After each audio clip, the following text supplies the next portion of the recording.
Hi friends, welcome to LawMit. I am Muskan Mandhan, you legal guide. So guys, हमें request की गई थी कि आप इंटरनेशनल ऑर्गेनाइजेशंस पर वीडियो बनाओ। सो गाइज, मैं वीडियोस को ज्यादा अपना लेंदी नहीं रखना चाहती हूँ, शॉर्ट वीडियोस ही बनाना चाहती हूँ।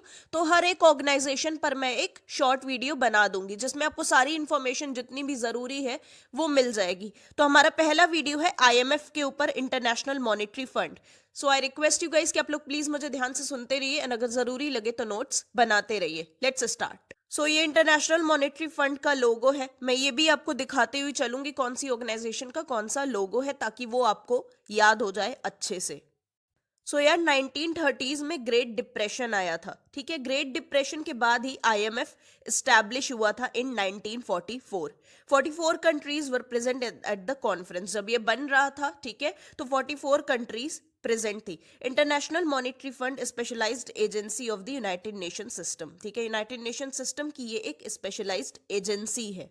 सो एक तरीके से जो इसका आइडिया है वो स्टैब्लिश हो गया था 1944 में एट ब्रेटन वुड्स कॉन्फ्रेंस, ठीक है। लेकिन जो ऑफिशियली जब इसे बनाया गया था पूरे डॉक्यूमेंट्स के साथ, जब ये ऑफिशियली रेडी हुआ था, वो हुआ था 1945 में as a voluntary cooperative institution. So present में IMF के कितने मेंबर्स हैं या कितनी मेंबर कंट्रीज हैं?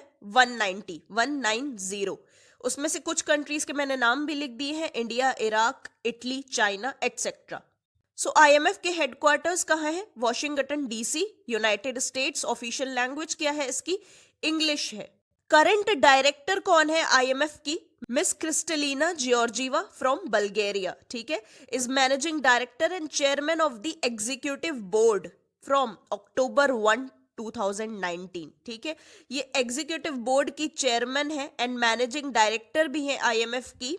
कब से लेकर इन्होंने ऑफिस होल्ड किया है? October 1 2019।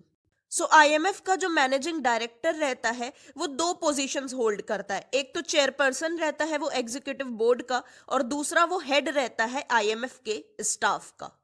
इन्हें अपॉइंट कैसे किया जाता है? इन्हें एग्जीक्यूटिव बोर्ड ही अपॉइंट करता है 5 साल के लिए, जिसे आगे भी बढ़ाया जा सकता है, ठीक है। वापस से इन्हें इलेक्ट किया जा सकता है। द एग्जीक्यूटिव बोर्ड में select a managing director by a majority of votes cast, ठीक है। मेजॉरिटी वोट से ही इन्हें इलेक्ट किया जाता है। सो IMF का मिशन, फंक्शंस या ऑब्जेक्टिव्स क्या है, अब हम वो डिस्कस करेंगे।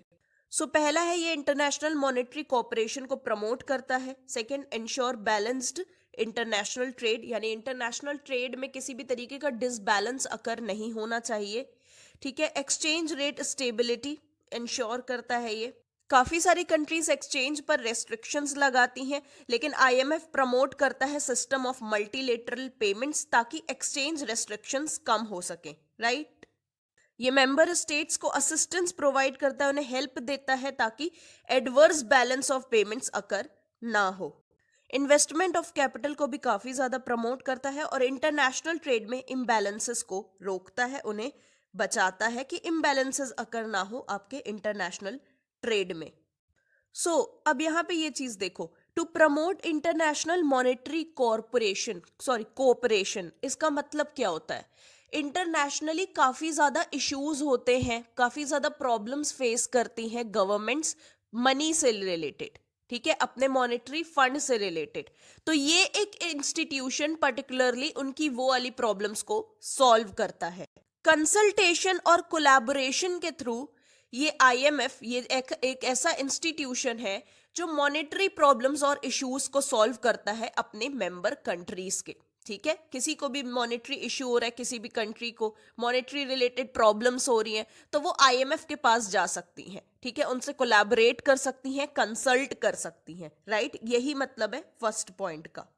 सो अगर इंटरनेशनल ट्रेड हमारा बैलेंस्ड रहेगा, जैसा कि सेकंड पॉइंट में लिखा है, तो उससे क्या होगा? हमें ग्रोथ मिलेगी और हम ज्यादा ज्यादा एक्सपैंड कर पाएंगे, एंड दस जो हमारी कंट्री है उसमें एम्प्लॉयमेंट भी जनरेट होगी और प्रोडक्शन भी बढ़ेगा। यही गोल है IMF का कि इंटरनेशनल ट्रेड अगर बैलेंस्ड रहेगा तो हमें बैलेंस्ड ग्रोथ अचीव होगी और हम एक्सपैंड कर पाएंगे, ठीक है।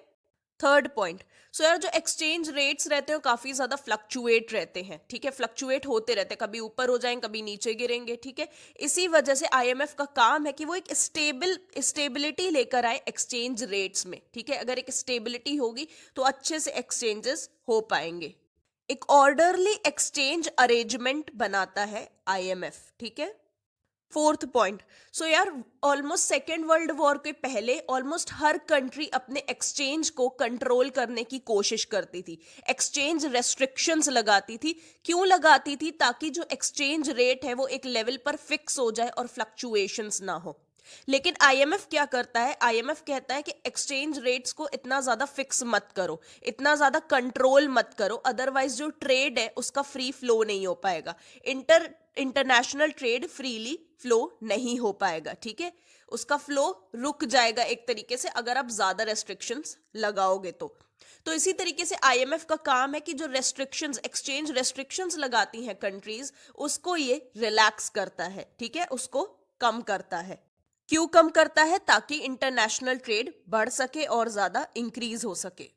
मल्टीलेटरल ट्रेड सिस्टम को यार प्रमोट करता है, मल्टीलेटरल पेमेंट्स को प्रमोट करता है। इसका मतलब ये कि पहले बायलेटरल अग्रीमेंट्स होते थे कंट्रीज के बीच में, मतलब एक और दूसरी कंट्री ही अग्रीमेंट करती थी, दो कंट्रीज के बीच में ही अग्रीमेंट होता था, दैट इज बायलेटरल, है ना। लेकिन मल्टीलेटरल अग्रीमेंट का क्या मतलब है? मल्टीलेटरल पेमेंट का क्या मतलब है?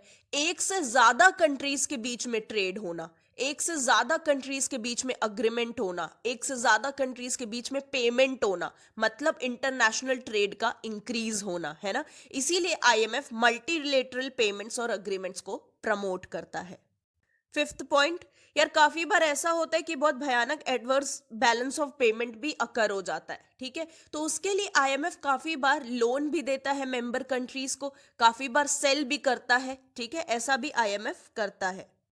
लास्ट पॉइंट, सो ऐसा बहुत बार होता है कि बहुत ज्यादा जो रिच कंट्रीज रहती है उनके पास काफी ज्यादा पैसा रहता है, ऑब्वियसली तभी वो रिच है, ठीक है। तो आईएमएफ क्या करता है? फ्लो ऑफ कैपिटल को प्रमोट करता है, यानी रिच कंट्रीज से पैसा लेके वो पुअर कंट्रीज को देता है ताकि पुअर कंट्रीज अपना स्टैंडर्ड बढ़ा सके रहने का, ठीक है, high level of standard increase कर सके और बाकी कंट्रीज के लेवल पर आ सके। इसीलिए इन्वेस्टमेंट ऑफ कैपिटल को बहुत ज्यादा प्रमोट करता है, जितनी ज्यादा कैपिटल की इन्वेस्टमेंट होगी उतनी ज्यादा हेल्प हो सकेगी पुअर कंट्रीज की।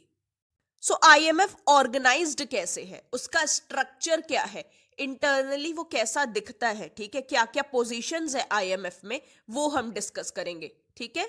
स्ट्रक्चर क्या है आईएमएफ का, उसके बारे में बात करेंगे। सो जो टॉप पोजीशन है आईएमएफ में वो है बोर्ड ऑफ गवर्नर्स की। सो हर मेंबर कंट्री, ठीक है, हर मेंबर कंट्री आईएमएफ में 2 गवर्नर्स सेंड करेगी, जिसमें से एक होगा गवर्नर, दूसरा होगा ऑल्टरनेट गवर्नर, ठीक है, एक होगा गवर्नर, दूसरा होगा ऑल्टरनेट गवर्नर। हर मेंबर कंट्री ऐसे ही करेगी, अपने 2 गवर्नर्स को सेंड करेगी आईएमएफ में। सो बोर्ड ऑफ गवर्नर्स को 2 कमिटीज एडवाइज करेंगी। कौन सी होंगी वो 2 कमिटीज? पहली होगी मिनिस्ट्रियल कमिटीज, इनको मिनिस्ट्रियल कमिटीज कहेंगे, ठीक है, इन 2 कमिटीज को मिनिस्ट्रियल कमिटीज कहेंगे जो बोर्ड ऑफ गवर्नर्स को एडवाइस करेंगी। इसमें से पहली कमिटी होगी international monetary and financial committee, IMFC, ठीक है, इसके 24 मेंबर्स होते हैं। और दूसरी है द डेवलपमेंट कमिटी, ठीक है, यही 2 कमिटीज जिन्हें एक साथ अगर बोले तो मिनिस्ट्रियल कमिटीज कहलाती हैं। ये 2 कमिटीज बोर्ड ऑफ गवर्नर्स को एडवाइस करेंगी। अब नेक्स्ट पोजीशन है डेवलपमेंट कमिटी की, हाँ वही डेवलपमेंट कमिटी जिसकी अभी मैंने बात की, ठीक है। इसमें 25 मेंबर्स होंगे और ये एक जॉइंट कमिटी होगी। वहां पे तो मैंने कहा 24 होंगे, यहाँ पे 25 क्यों कह रही हूँ अभी बताती हूँ। कहाँ के कौन कौन से मेंबर्स होंगे? पहले तो होंगे बोर्ड ऑफ गवर्नर्स के मेंबर्स, ठीक है, जो आईएमएफ का बोर्ड ऑफ गवर्नर्स है उसके मेंबर्स होंगे, और दूसरे मेंबर्स होंगे वर्ल्ड बैंक के, ठीक है, इसीलिए 25 मेंबर्स होंगे। 25 को कौन कौन से इश्यूज पर एडवाइस करेगी? इकोनॉमिक डेवलपमेंट के इश्यूज पर, ठीक है, जो मार्केट में इकोनॉमिक डेवलपमेंट के इश्यूज उठ रहे हैं उन पर एडवाइस करेगी। डेवलपिंग कंट्रीज में जो इश्यूज उठ रहे हैं इकोनॉमिक डेवलपमेंट को लेके उन्हें एडवाइस करेगी, इन इश्यूज पर एडवाइस करेगी ये कमेटी। अब आता है एग्जीक्यूटिव बोर्ड, ठीक है, इसमें 24 मेंबर्स रहते हैं, 24 मेंबर्स रहते हैं एग्जीक्यूटिव बोर्ड में, जो जिन्हें कौन इलेक्ट करता है, बोर्ड ऑफ गवर्नर्स ही इन्हें इलेक्ट करते हैं। ठीक है, अब पोजीशन आती है आईएमएफ के मैनेजिंग डायरेक्टर की या आईएमएफ मैनेजमेंट की। इसके बारे में मैंने आपको पहले भी बताया था कि इन्हें अपॉइंट करते हैं एग्जीक्यूटिव बोर्ड, ठीक है ना, वोटिंग या कंसेंसस के थ्रू।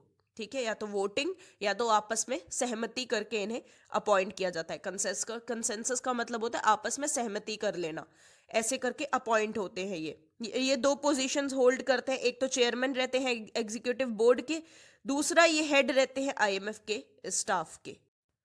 अब नेक्स्ट है आईएमएफ मेंबर्स। कोई भी मेंबर कंट्री अगर वो यूएन का पार्ट है या नहीं है, अगर वो यूएन की मेंबर है या नहीं है, फिर भी वो आईएमएफ की मेंबर बन सकती है in accordance with articles of agreement. उसे आर्टिकल्स ऑफ अग्रीमेंट फॉलो करने होंगे और टर्म्स फॉलो करने होंगे जो बोर्ड ऑफ गवर्नर्स ने दिए हैं। हाँ, ये बात तो सही है, उसे यूएन का मेंबर होना जरूरी नहीं है, लेकिन फिर भी वो आईएमएफ की मेंबर बन सकती है। जो भी कंट्री यूएन की मेंबर नहीं है, स्टिल वो आईएमएफ की मेंबर बन सकती है, ये बात सच है। लेकिन आईएमएफ का मेंबर बनने से पहले आपको आईबीआरडी यानी international bank for reconstruction and development का मेंबर होना जरूरी है। यानी आईबीआरडी की मेंबरशिप आपके पास होनी चाहिए, तभी आप आईएमएफ के मेंबर बन पाओगे। यूएन का मेंबर होना जरूरी नहीं है, लेकिन आईबीआरडी की मेंबरशिप होना जरूरी है।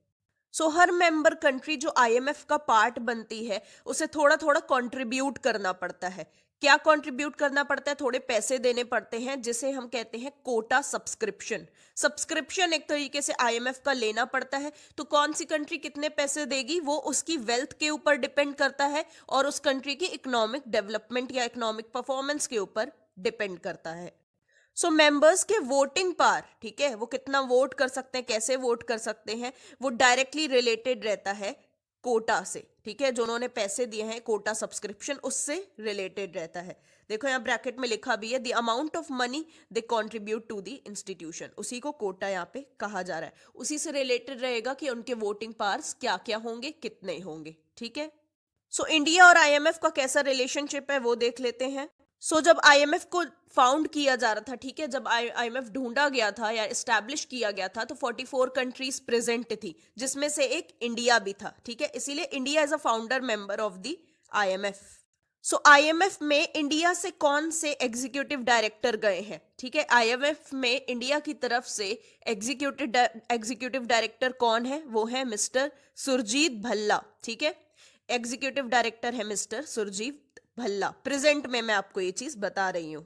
इंडिया 2.75% का एसडीआर, स्पेशल ड्राइंग राइट्स, अब मैं इसके डिटेल में नहीं जाऊंगी ये क्या होते हैं, अदरवाइज बहुत ज्यादा कंफ्यूजिंग हो जाएगा। ठीक है, 2.75% ऑफ एसडीआर कोटा होल्ड करता है आईएमएफ में। ठीक है, एंड 2.63% के वोट्स हैं इसके आईएमएफ में। ठीक है, इंडिया के 2.63% के वोट्स हैं आईएमएफ में, 2.75% ऑफ एसडीआर कोटा होल्ड करता है। ठीक है, क्रिटिसिज्म्स क्या क्या रहे हैं आईएमएफ के वो भी डिस्कस कर लेते हैं। इसने लिखा तो है आईएमएफ ने कि वो अंडर डेवलप्ड कंट्रीज की काफी ज्यादा हेल्प करता है, या जो भी इसने लिखा है वो ये करता है, लेकिन इसका ये क्रिटिसिज्म निकल कर आया है कि काफी ज्यादा डिस्क्रिमिनेटरी रहता है, काफी ज्यादा डिस्क्रिमिनेटरी ट्रीटमेंट देता है। ठीक है, अंडर डेवलप्ड कंट्रीज को और फेवर करता है वेस्टर्न कंट्रीज को। यानी जो जेन्युइन इंटरेस्ट है अंडर डेवलप्ड कंट्रीज का, ठीक है, डेवलपिंग कंट्रीज का, वो आईएमएफ नेग्लेक्ट करता है, इग्नोर करता है और वेस्टर्न कंट्रीज की ज्यादा से ज्यादा मदद करता है। एक तरीके से आईएमएफ डिस्क्रिमिनेशन करता है वेस्टर्न कंट्रीज में, डेवलप्ड कंट्रीज में और अंडर डेवलप्ड कंट्रीज में।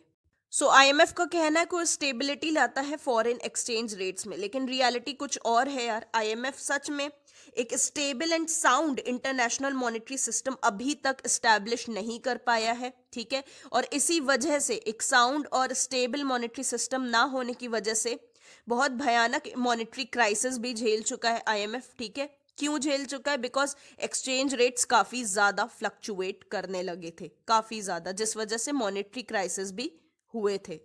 थर्ड पॉइंट ये कह रहा है कि जैसा कि मैंने आपको बताया था, आईएमएफ आईएमएफ एक्सचेंज रेस्ट्रिक्शंस को कम करता है, ठीक है, उन्हें उन एक्सचेंज कंट्रोल को कम करता है जो मेंबर कंट्रीज लगाती हैं।